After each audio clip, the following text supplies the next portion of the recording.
Welcome to செந்தமிழ் life style. எங்கள் வீட்டில் புளிக்குழம்பு, இறால், பொரிச்ச மீன், முருங்கைக்கீரை. ஃப்ரெண்ட்ஸ் ஒருத்தவங்க கேட்டிருந்தாங்க, ஸ்வீட் லெமன் வந்து இனிப்பாக இருக்குமா அப்படின்னு கேட்டிருந்தாங்க. அவ்வளோ இனிப்பாலாம் இருக்காது. இதுதான் ஸ்வீட் லெமன்.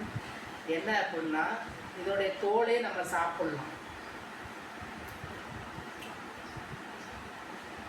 எங்கள் வீட்டில் உள்ளது ஒரு சில நேரம் பார்த்தா உள்ளே கொஞ்சம் ஒரு மாவு தரு மாதிரி இருக்கும்.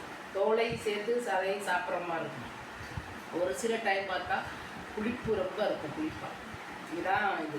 ரொம்ப ஸ்வீட்டாகவே இருக்காது. ஏதோ சும்மா சாப்பிட்ற மாதிரி இருக்குது. நம்ம லெமனை சும்மா சாப்பிட முடியாது.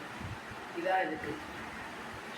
நம்ம வந்து தேன்காய் சொல்லுவாங்கள்ல, சுகருக்கு சாப்பிட்றதுக்கு தேன்காய். அப்போ தான் ஃபஸ்ட்டில் நாங்கள் நினச்சோம், அப்போ அது என்ன எப்படி தேன்காய்னு வரும்போது இனிப்பாக இருக்கும் அப்படின்னு நினைப்போம். அப்படி இருக்காது.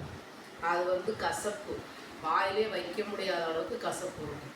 நம்ம பேரை பார்த்து நம்ம சரி ஸ்வீட் லெமன்னா ஸ்வீட்டாக இருக்கும் அப்படின்னு நினைப்போம். அதே மாதிரி தான் தேங்காய்ன்னு சொல்கிறது பேர் தேனாக இருக்கும், ஆனால் சாப்பிட்டா பயங்கர கசப்பாக இருக்கும். ஃப்ரெண்ட்ஸ், உங்களுக்கு இது பிடிச்சிருந்துச்சுன்னா லைக் பண்ணுங்கள், ஷேர் பண்ணுங்கள், எங்கள் சேனலுக்கு சப்போர்ட் பண்ணுங்கள். தேங்க்யூ, பாய் பாய்.